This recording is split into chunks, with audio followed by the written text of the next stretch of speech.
एक समय की बात है। रामपुर गांव में 11 साल की शालू अपने माँ सीता के साथ रहती थी। उसकी पति का देहांत शालू के जन्म के बाद कुछ समय बाद हो गई थी। घर का सारी जिम्मेवारी उसके ऊपर आ गई थी। सीता के पास घर के बगल में थोड़ी सी जमीन थी। उस खेत पर खीरा उगाया करते थे। उसी को बेचकर अपना गुजर बसर करते थे। एक दिन बाजार से सब्जी बेचकर आ रही थी। उनकी पैर फिसल गई और गिर गई। उसको काफी चोट आ गई। वे ठीक से चल भी नहीं पा रही थीं। माँ घर में जितने भी राशन थे वे तो खत्म हो गई है।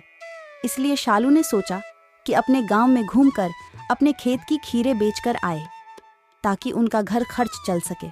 उनको काफी चोट लग गई थी। बिस्तर पर से उठना भी मुश्किल हो रही थी।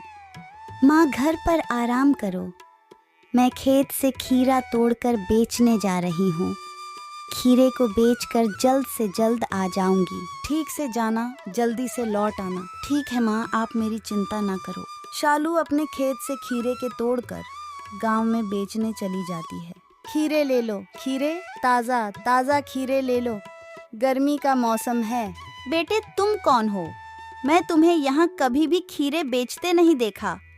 तुम इतनी छोटी उम्र में खीरे बेच रही हो? तुम्हारे माता पिता कहाँ हैं? चाची, मेरे पापा नहीं हैं इस दुनिया में और मेरी माँ का तबीयत बहुत ख़राब है, इसलिए उनकी जगह मैं खीरे को बेचने आई हूँ। अच्छा, तुम सीता की बेटी हो जो रोज़ खीरा बेचने आती है?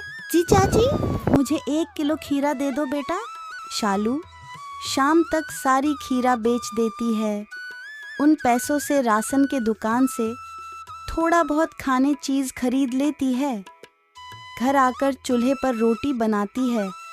अपनी माँ के साथ रोटी चटनी खा लेती है। अगले ही दिन फिर से खीरा बेचने गई। आज खीरा बिका ही नहीं, क्या करूँ? माँ के लिए दवाई लेनी है। तभी वहाँ से बूढ़ी माँ गुजर रही थी। क्या हुआ? दादी आमा, माँ का तबीयत खराब है, आज एक भी खीरे नहीं बिके, माँ के दवाई लेनी। ये लो पोटली। शालू घर आकर उस पोटली खोलती है। उसमें से खीरा था। खीरा बोल भी रहा था। तुम बोलते भी हो? हाँ, मैं जादुई खीरा हूँ, तो मेरे घर को ठीक कर दो बारिश के समय। पानी टपकता है। ये लो, ठीक हो गया।